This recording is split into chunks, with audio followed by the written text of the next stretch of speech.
Hello শিক্ষার্থী বন্ধুরা, তোমরা কেমন আছো? নিশ্চয়ই ভালো আছো। তোমাদের সবাইকে আমার সালাম, আসসালামু আলাইকুম ও শুভেচ্ছা। আজকে রসায়ন ক্লাসে তোমাদের সবাইকে স্বাগত। আজকে টপিক্সের বিষয় হলো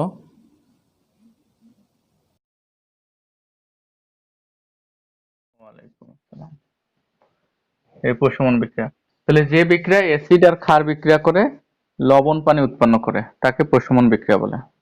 তাহলে যে বিক্রিয়ায় অ্যাসিড ক্ষার বিক্রিয়া করে লবণ পানি উৎপন্ন করে, তাহলে অ্যাসিড যোগ ক্ষার বা ক্ষারক বিক্রিয়া করে লবণ পানি, একে আমরা বলি প্রশমন বিক্রিয়া। এরকম কি তোমাদের উদাহরণ জানা আছে প্রশমন বিক্রিয়ার? যেমন আমরা উদাহরণ হিসেবে দেখতে পারি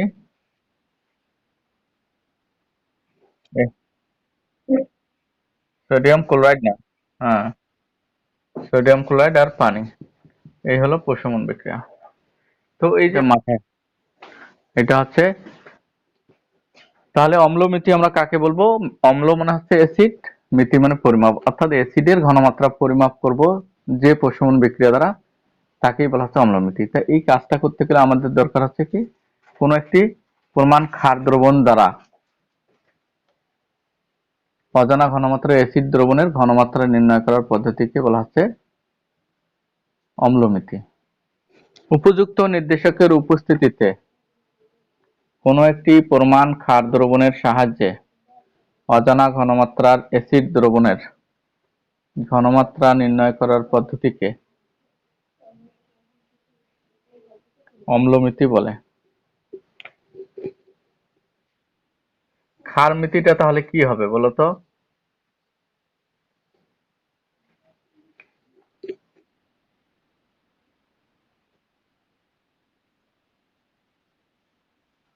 হ্যাঁ, তাহলে এটা লিখবা যে উপযুক্ত নির্দেশকের উপস্থিতিতে কোনো একটি পরিমাণ অ্যাসিড দ্রবণের সাহায্যে অজানা ঘনমাত্রার ক্ষার দ্রবণের ঘনমাত্রা নির্ণয় করার পদ্ধতিকে ক্ষারমিতি বলা হয়।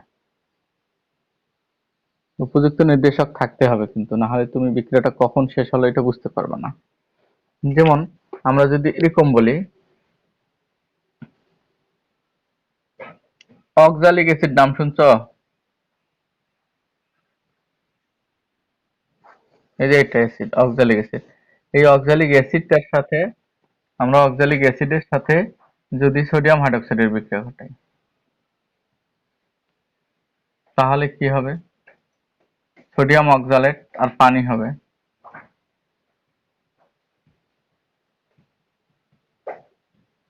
পানি হবে।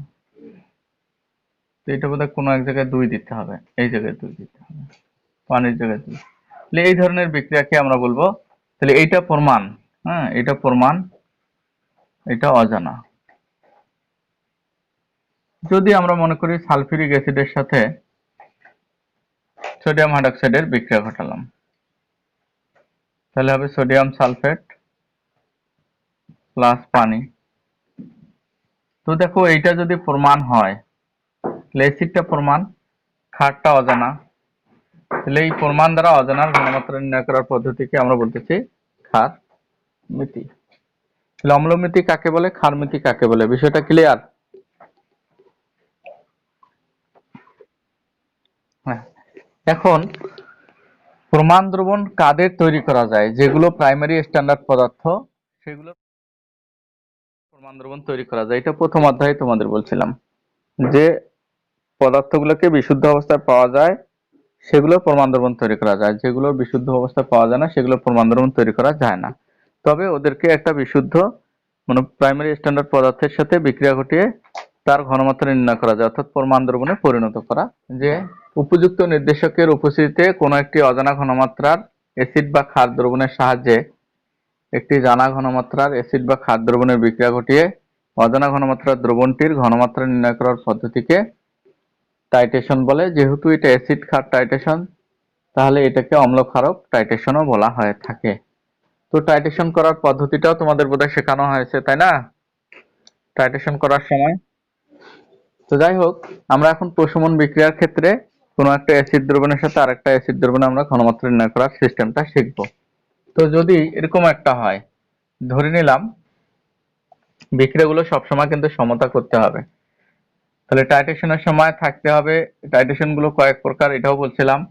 যেমন আমরা যদি লিখি সোডিয়াম, হ্যাঁ ওইটাও বলছিলাম, সোডিয়াম হাইড্রোক্সাইড আর যদি আমরা সালফিউরিক অ্যাসিডের বিক্রিয়া ঘটাই, তাহলে এটা সমতা করলে সোডিয়াম সালফেট আর হবে পানি। দেখো এইটার মোল সংখ্যা কিন্তু 2 আর এটার মোল সংখ্যা কিন্তু 1। এটা 2 মোল আর এটা হলো 1 মোল। তো অ্যাসিড ক্ষার টাইট্রেশনের সময় এদের ঘনমাত্রা নির্ণয় করার যে সূত্র, সেই সূত্রটা হচ্ছে এরকম, VA MA আর একটা হলো VB MB সমান A/B। 10 মিলি সোডিয়াম কার্বনেট দ্রবণকে প্রশমিত করতে 12 মিলি সেমি মোলার HCl প্রয়োজন হলে ক্ষারটির ঘনমাত্রা নির্ণয় করো।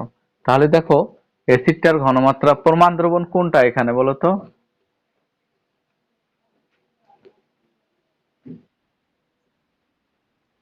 এই যে এটার আমরা ঘনমাত্রা জানি, তাহলে এটা প্রমাণ দ্রবণ হিসাবে আছে। আমরা ঘনমাত্রা নির্ণয় করব ক্ষারটার, তাহলে এটা অম্লমিতি না ক্ষারমিতি? তাহলে এটা ক্ষারমিতি। তো এটা প্রথমে কাজটা করতে হবে বিক্রিয়াটি, আগে প্রশমন বিক্রিয়াটি আমরা লিখবো। প্রথম কাজ বিক্রিয়াটি, তাহলে বিক্রিয়াটা হচ্ছে সোডিয়াম কার্বনেট আর হচ্ছে HCl। এটা সমতা করতে গেলে এখানে 2 লাগবে, তাহলে সোডিয়াম ক্লোরাইড হবে, কার্বন ডাই অক্সাইড হবে আর পানি হবে। দেখো এইটা যদি লাগে 1 মোল, এটা লাগে 2 মোল। দেখো তো আমরা জানি, হ্যাঁ আমরা জানি যে VA MA বাই A সমান VB MB বাই B আমরা লিখলাম। তো এখানে দেখো মানগুলো দেয়া আছে।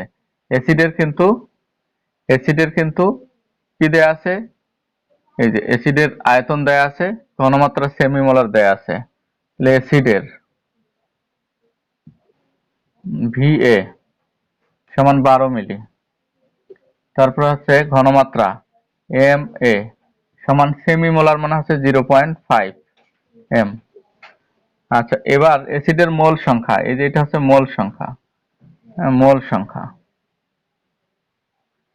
A সমান দেয়া আছে 2 মোল, অ্যাসিড লাগে 2 মোল, তাহলে এর মান 2। এবার হচ্ছে ক্ষারের জন্য লেখা কি দেখতে পাচ্ছ তো? কেটে গেলে আমাকে জানাও। ক্ষারের জন্য আমরা VB আমরা পাচ্ছি 10 মিলি, হ্যাঁ MB সমান হোয়াট, আর শুধু B এর মানটা কত? 1। দেখো 1 মোল লাগছে ক্ষার, কাটেনি তো?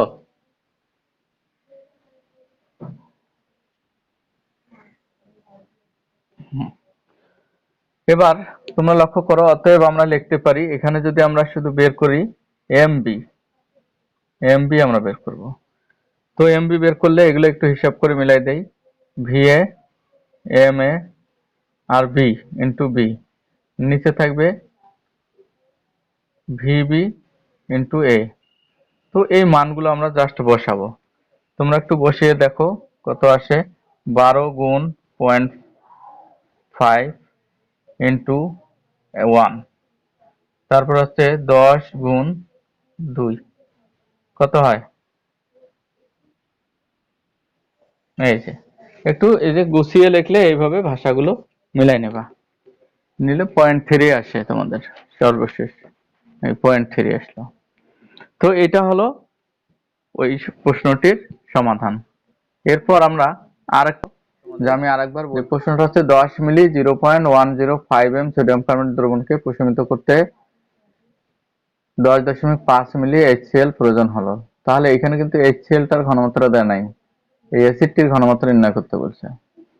তো প্রথম কাজটা কি, বিক্রিয়াটি লিখছো এইভাবে। বিক্রিয়াটি লেখার পর আমরা এদের নিচে যেমন আছে, এখানে দেখো, এখানে ভি এর জায়গায় কত হবে? 10.5 মিলি। এম এর জায়গায় কত হবে? এম এটা ওয়াট, এটা 2 ঠিক আছে, আর এটা 10 মিলি, এটাও ঠিক আছে। এমবিটার মান কিন্তু দেয়া আছে 0.105 এম, আর এটা 1। এখন আমাদের এখানে যে মানটা আসবে সেই মানটা অর্থাৎ এই সবগুলো ঠিক থাকবে। অতএব আমরা কিসের মান বের করব? VA, M A. হ্যাঁ, আমরা এম এ এর মান বের করব। তাহলে এম এ টা যদি রাখি তাহলে গুণ হচ্ছে এই যে এটা আগে যাচ্ছে, V B, V B M B into A, এটা হবে না? V A into B. এই সবগুলো মানে যদি আমরা বসাই দেই, 10 ইন্টু 0.105 ইন্টু এটা হবে কত, 2, আর নিচে আসতেছে 10.5 ইন্টু 1, সবশেষে 0.2 m। এটাই অ্যান্সার। মিলছে তো সবাই রে? সেই প্রশ্নটা হলো যেখানে তিনটা পাত্র দেয়া আছে, আছে না? একটা পাত্রে দেয়া আছে ক্ষার দ্রবণ, এ পাত্রে 100 মিলি সোডিয়াম কার্বনেট দ্রবণ, বি পাত্রে 50 মিলি 0.1 m HCl দ্রবণ দেয়া আছে, সি পাত্রেও 150 মিলি 0.15 m HCl দেয়া আছে। কিন্তু এ পাত্রটাকে দেখো, প্রশ্নটাতে বলছে এ পাত্রের দ্রবণটাকে সম্পূর্ণ প্রশমিত করতে, বি আর সি পাত্রের দ্রবণ দুটাই প্রয়োজন হলো। এখন তোমরা যে কাজটা করতে যাবা সেটা হচ্ছে যে দ্রবণ দুইটার আয়তন যোগ করবা আর ঘনমাত্রা যোগ করবা। সেই ক্ষেত্রে কিন্তু হবে না। কেন হবে না? যে তোমাদের যদি বলা হয় যে তোমার একটা আম কিনতে গিয়ে যত টাকা লাগলো, সেটা হচ্ছে এইভাবে তুমি দিলে 1 টাকার কয়েন দিলা 5টা, 5 টাকার কয়েন দিলে 2টা, তাহলে তুমি কত টাকা দিলে বলো তো? 15 টাকা। তো তুমি যদি বলো 1 টাকার কয়েন দিছো 5টা, তাহলে 5 যোগ 5 টাকার কয়েন দিছো 2টা, তাহলে 5টা আর 2টা কয়টা হলো? 60টা কয়েন হলো কিনা? তো কিন্তু 60টা, 60টা কয়েন কি 60 টাকা হলো?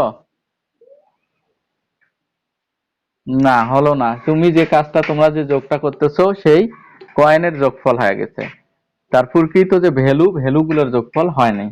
তো আমরা এই ভ্যালুগুলো যোগ করতে গেলে আসলে এর মধ্যে কতটুকু HCl আছে, এর মধ্যে কতটুকু HCl আছে, মানে কতটুকু HCl এর সাথে কাজ বিক্রিয়া অংশগ্রহণ করলো। তো এটা অনেকগুলো সিস্টেম আছে। তা আমি তোমাদের মোল সংখ্যা সিস্টেমে করাই।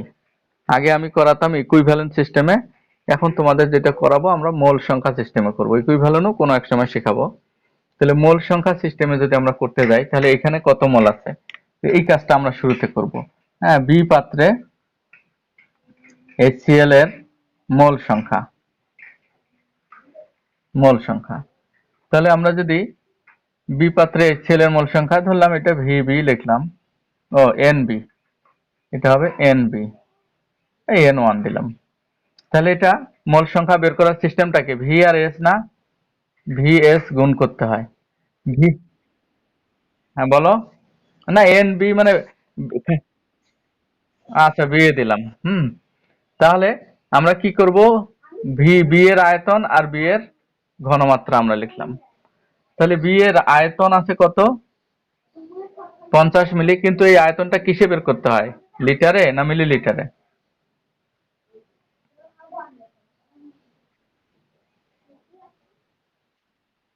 না, লিটারে করতে হবে, 1000 দিয়ে ভাগ দিতে হবে। আর হচ্ছে আমাদের যে এম আছে না, এমটা কিসে, এম সমান মোল পার লিটার। কাজে ওই যে এখানে আমরা এম বসাবো যেহেতু ঘনমাত্রা, কাজে এটাকেও লিটার করতে হবে। তাহলে এখানে আমরা বসাবো 0.1। কত হয় হিসাব করো তো দেখি।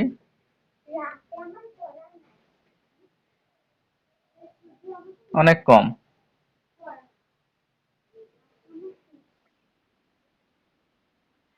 5 × 10⁻³ এই এত মোল আমরা পেলাম বি পাত্রের। এবার সি পাত্রে HCl এর মোল সংখ্যা NC দিলাম, একই VC আর SC। তো এটার মানগুলো যদি আমরা এইভাবে বসাই, 150/1000 ইন্টু 0.15, এটা কত হয় টোটাল একটু তোমরা বের করো।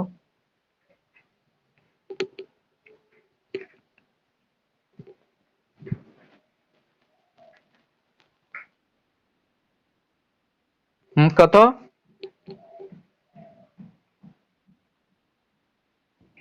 0.225, এই এত মোল বের হলো।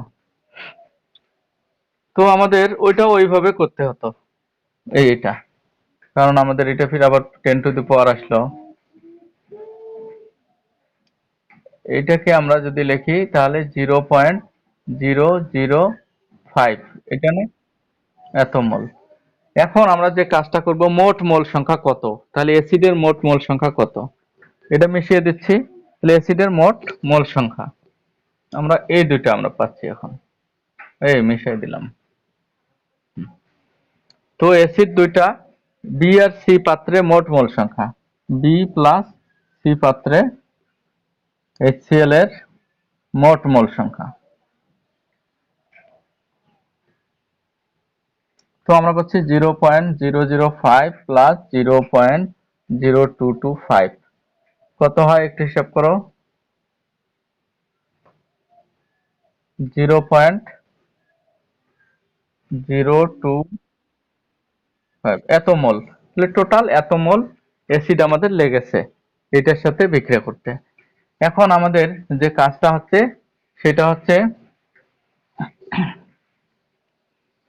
প্রশমন বিক্রিয়াটি, প্রশমন বিক্রিয়াটি, এই বিক্রিয়াটা আমাদের দেয়া আছে সোডিয়াম কার্বনেট প্লাস 2HCl, এর পাশে হবে sodium chloride plus carbon die oxide plus পানি। এই যে আমরা প্রশমন বিক্রিয়াটা পেলাম, এই বিক্রিয়ায় দেখো, একটু তোমরা চিন্তা করে দেখো,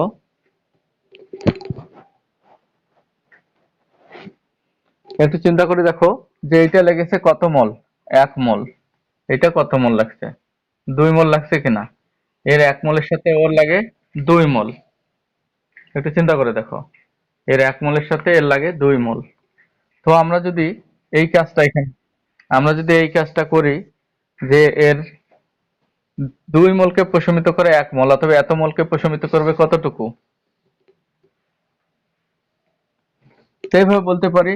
অতএব আমরা বিক্রিয়া হতে লিখতে পারি, বিক্রিয়া হতে আমরা লিখতে পারি, যেটা বের করব সেটা শেষে লিখবো, আর যেটা মান দেয়া থাকবে সেটা আগে লিখবো। তাহলে এইটা মান দেয়া আছে অ্যাসিডের, আমরা এইটার বের করব, তাহলে এটা পরে লিখবো। আমরা লিখবো 2 মোল HCl সমতুল মানে ইকুইভ্যালেন্ট 1 মোল সোডিয়াম কার্বনেট, বা আমরা লিখতে পারি 1 মোল HCl ইকুইভ্যালেন্ট 1/2, এটা নিচে আসবে এত মোল সোডিয়াম কার্বনেট, এটা আলাদা। অতএব আমরা লিখতে পারি 0.0275 মোল HCl ইকুইভ্যালেন্ট। তাহলে এইটা কোথায় যাবে, গুণ হয়ে যাবে কিনা, 1 মোল যেটা চেঞ্জ হয় সেটা গুণ হয়ে যায়, তাহলে উপরে চলে গেল 0.0275 ভাগ 2 এত মোল, এটা আর দরকার নাই, সোডিয়াম কার্বনেট। একটু হিসাব করো,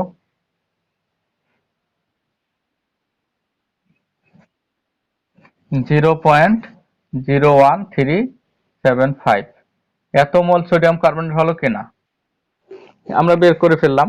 এখন তোমরা দেখো, এটা কিন্তু অন্য সিস্টেমও আছে, যদি এই সিস্টেমটা বোঝো তাহলে এই সিস্টেমে আগাতে পারবা। তাহলে আমরা ক্ষারের কিন্তু মোল সংখ্যা বের করলাম, মোল সংখ্যা যদি বের করতে পারো তাহলে ঘনমাত্রাটা খুবই সহজ। অতএব আমরা লিখব, অতএব সোডিয়াম কার্বনেটের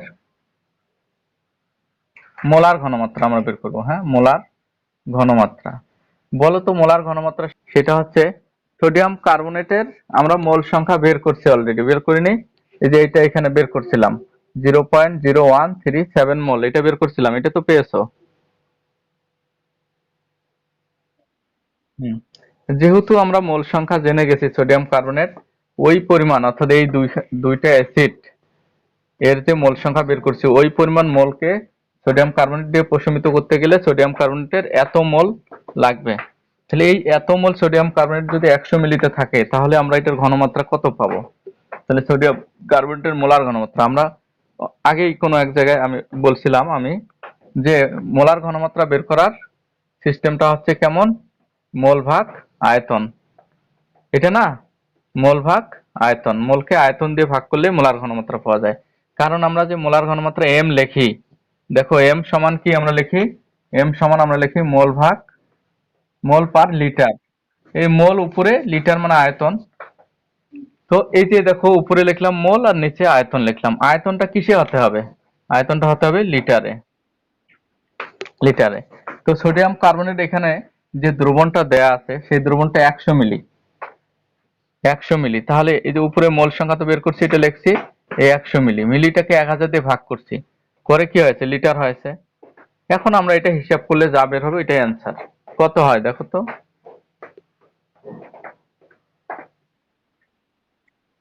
0.137। এই এত এম, এইটা হচ্ছে অ্যান্সার। কি বুঝছো এবার? বোর্ডের প্রশ্নটা হচ্ছে 50 মিলি 0.5 এম সালফিউরিক অ্যাসিড একটা পাত্রের মধ্যে আছে। 50 মিলি 0.5 এম সালফিউরিক অ্যাসিড, এটা মনে করো এ দ্রবণ। এ পাত্রটা হচ্ছে এ। আর একটা হচ্ছে 100 মিলি 0.1 এম পটাশিয়াম হাইড্রোক্সাইড। 100 মিলি 0.1 এম পটাশিয়াম হাইড্রোক্সাইড দ্রবণ, এটা বি। এটা বি দ্রবণ। আর একটা হলো এ প্লাস বি, অর্থাৎ এ আর বি কে ওই পাত্রের মধ্যে একত্রিত করা হয়েছে। এই পাত্রটাকে আমরা ধরলাম সি। প্রশ্নটা হলো সি পাত্রের দ্রবণের,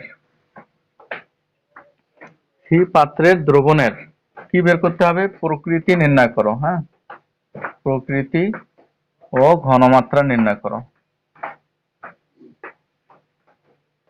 নির্ণয় করো। এটা 4 মার্কসের জন্য আসছিল। কোন বোর্ডে? যশোর বোর্ডে আসছিল 4 নম্বরের জন্য। পারবা তো নাকি এটা করে দেই? হ্যাঁ, আচ্ছা, তো তোমাদের এটা আমি করে দিচ্ছি। যখন আমরা অ্যাসিড আর ক্ষার এটা বিক্রিয়া, এরও ঘনমাত্রা দেয়া আছে, এরও ঘনমাত্রা দেয়া আছে। তাহলে এই ঘনমাত্রা দুইটাই দেয়া আছে। এটা যে প্রশমন বিক্রিয়া হবে কি হবে না, পুরোপুরি দ্রবণটা অ্যাসিডের সাথে পুরোপুরি ক্ষার শেষ হয়ে যাবে কি না, এটা আমরা জানি না। তো এইখানে যখন মেশানো হয়েছে, হয় অ্যাসিড বেশি থাকবে অথবা ক্ষার বেশি থাকবে। যদি অ্যাসিড বেশি থাকে দ্রবণটা অম্লীয় হবে না ক্ষারীয় হবে? অম্লীয়। তখন দ্রবণের প্রকৃতি হবে অম্লীয়। এটা আমাদের গাণিতিকভাবে প্রমাণ করে দিতে হবে যে আসলে অ্যাসিড বেশি বেশি আছে, এটা অম্লীয় হবে। তারপর যদি দ্রবণটা অম্লীয় হয় তাহলে তার ঘনমাত্রা কত হবে এটা আমরা বের করব। অথবা যদি এটা কম হয় এটা বেশি হয় তাহলে দ্রবণটা ক্ষারীয় হবে।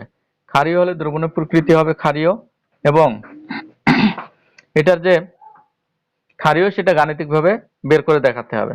আর ওই ক্ষার যে দ্রবণটা থাকবে সেটার ঘনমাত্রা কত হবে এটা আমাদের খুঁজে বের করতে হবে।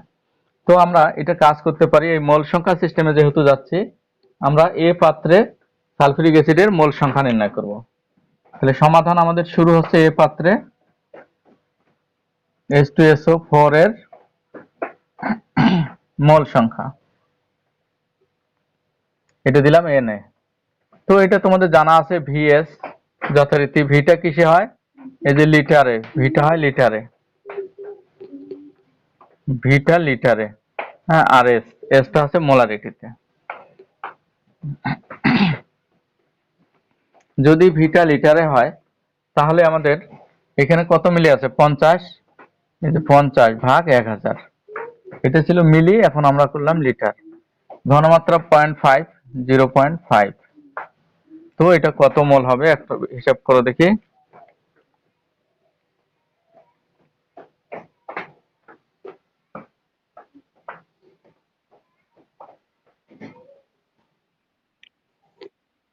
জিরো পয়েন্ট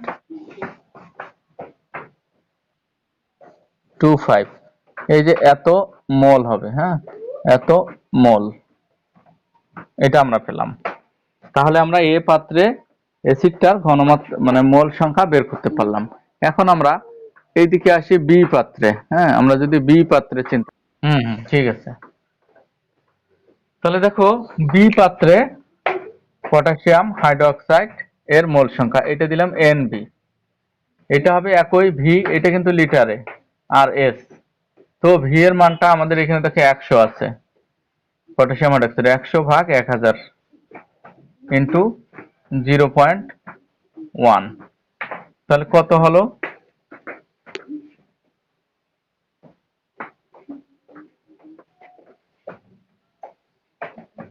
0.001 না 01?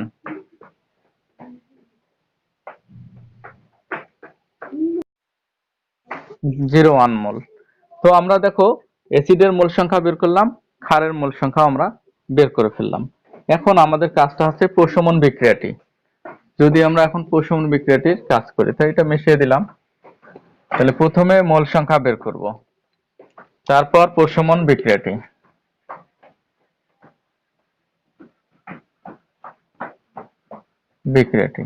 তো প্রশমন বিক্রিয়াটা হচ্ছে H2SO4 plus potassium hydroxide, potassium sulphate plus পানি। তো এই জায়গায় এটা 2 লাগবে, এই পানিতেও 2।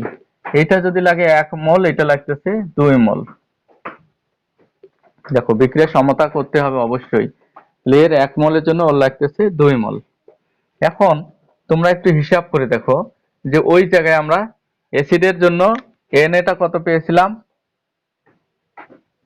আর Nb টা কত পেয়েছিলাম। Nb টা মনে আছে 0.1, 0.025 এরকম।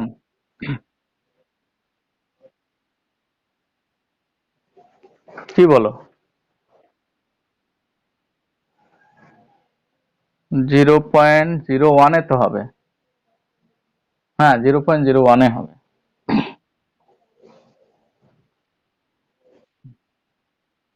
0.01 এ হবে, হ্যাঁ ঠিক আছে ওটা। তো যাই হোক, আমরা এটা পেলাম।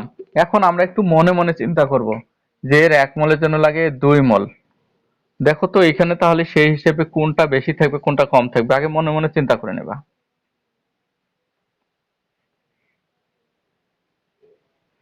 এর যদি লাগে 0.25 মোল, তাহলে এর দ্বিগুণ লাগবে কিনা, 0.5 মোল। তাহলে দেখো তো কোনটা বেশি আছে কোনটা কম আছে।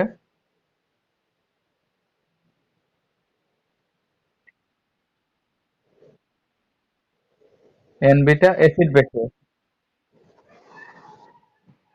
এই এর 1 মোল, এর 1 টাকা লাগলে এর 2 টাকা লাগে। এর যদি এত মোল লাগে এইটার দ্বিগুণ এর লাগবে। এটাকে 2 দিয়ে গুণ করো তো কত হয়, 0.05 হয় কিনা। 0.05 লাগবে এটা, কিন্তু আছে তো 0.01। তার মানে অ্যাসিড বেশি আছে, ক্ষার কম আছে, তাই না? তাহলে যেটা কম থাকবে, ঠিক আছে, সেটা আগে লিখতে বলছি না পরে লিখতে বলছি? যেটা কম থাকবে সেটা আগে লিখবা, হ্যাঁ। লিমিটিং রিয়াজেন্ট, সেটাকে যেটা পরিমাণে কম, তার মানে ওটা শেষ হয়ে যায়, যে বিকারকটা শেষ হয় ওটাকে লিমিটিং রিয়াজেন্ট বলা হয়। তাহলে যেটা কম সেটা আগে লিখবো, আর যেটা বেশি সেটা পরে লিখবো, এটা কিন্তু মাথায় রাখবা। তাহলে কম হচ্ছে এটা, বেশি হচ্ছে এটা, তাহলে এটা কম, এটা কম আছে এটা বেশি আছে, কমটা আমরা আগে লিখবো। আমরা এখানে এখানে লিখবো 2 মোল KOH সমতুল 1 মোল H2SO4। অতএব এটা যদি 1 মোল লিখি, KOH সমান এটা হবে হাফ মোল সালফিউরিক অ্যাসিড। অতএব ওইখানে আমরা লিখবো 0.01 মোল। যদি এটা হয় তাহলে 0.01 ইন্টু 1/2 মোল সালফিউরিক অ্যাসিড। একটু হিসাব করো দেখি কত হয়। 0.005 মোল সালফিউরিক অ্যাসিড, এই তো। তো এখন হ্যাঁ সমতুল দিয়ে এটা করা যায়। শেষে যেটা শেষ সেটা সমতুল না দিলেও চলবে, শেষেরটাতে লাগে না। এখন আমরা যে কাজটা করব সেটা হচ্ছে যে তাহলে অ্যাসিড কিন্তু আছে কতটুকু, দেখো অ্যাসিড আছে 0.025 মোল, আর অ্যাসিডটা ক্ষারের সাথে বিক্রিয়া করে শেষ হয়ে যাচ্ছে এতটুকু, বাকি অ্যাসিডটা থাকবে না ওটা নষ্ট হয়ে যাবে?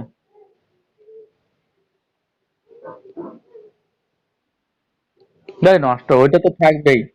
এই অ্যাসিডটা নষ্ট হবে মানে এই এই হ্যাঁ অবশিষ্ট থাকবে। তাহলে নষ্ট হচ্ছে না, ওইটা তো দ্রবণে থাকতেছে, তাহলে দ্রবণটা অম্লীয় হবে কি না? অম্লীয় হবে না? হ্যাঁ। তাহলে এত মোল ক্ষারের জন্য অ্যাসিডের এত মোল শেষ হয়ে যাচ্ছে, লবণ পানিতে পরিণত হচ্ছে, তাহলে বাকি যে অ্যাসিড, আরো কিন্তু অনেক অ্যাসিড আছে, বাকি মোল অ্যাসিডের মোলটুকু রয়ে যাচ্ছে ওই দ্রবণে। তাহলে আমরা কি বলতে পারি এখন? হ্যাঁ, এটা মেশাবো, তাহলে এই বাকিটার পরিমাণটা কত? তাহলে আমরা বলবো যে দ্রবণে অতিরিক্ত অ্যাসিড থাকে সি সি পাত্রে পূর্ণ প্রশমনের পর। তাহলে আমরা এখন লিখবো সি পাত্রে পূর্ণ প্রশমনের পর, প্রশমনের পর অতিরিক্ত অতিরিক্ত অ্যাসিড থাকে। হ্যাঁ, অতিরিক্ত অ্যাসিড থাকে কতটুকু? অ্যাসিডটা ছিল 0.025 মোল ছিল, প্রশমনের জন্য খরচ হলো 0.005 মোল, এই পরিমাণ খরচ হলো। খরচ হওয়ার পর অতিরিক্ত থাকলো কত? 0.02, এটা না? হুম, এই এত মোল এই সালফিউরিক অ্যাসিড থাকলো, তাহলে অতিরিক্ত অ্যাসিড থাকে। অতএব আমরা কি বলতে পারি? দ্রবণটি কি হবে? অম্লীয় হবে না ক্ষারীয় হবে? দ্রবণটি অম্লীয় হবে, মানে দ্রবণের প্রকৃতি অম্লীয়। তাহলে অম্লীয় দ্রবণটির ঘনমাত্রা সি পাত্রের, অম্লীয় দ্রবণটির ঘনমাত্রা, অম্লীয় দ্রবণটির ঘনমাত্রা। এবার আমরা যদি ঘনমাত্রা বের করি, ঘনমাত্রা বের করার সিস্টেমটা কি? মোল ভাগ আয়তন কেনা। হুম, এই আমরা লিখবো মোল ভাগ আয়তন, তবে আয়তনটা অবশ্যই লিটারে হতে হবে। এইবার দেখো, মোল আমরা অতিরিক্ত পেলাম এত মোল, তাহলে এটা লিখে দেবো 0.02 এত মোল। আর দ্রবণটার মোট আয়তন কত? দেখো 50 আর কি 100 কত হয়? 150 ভাগ 1000, হ্যাঁ, এত লিটার। এবার হিসাব করো তো কত হয়?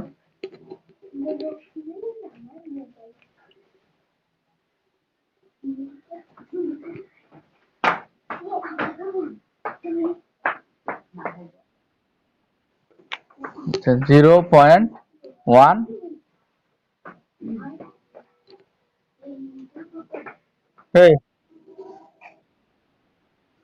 133, এত ঘন হওয়ার কথা না তো।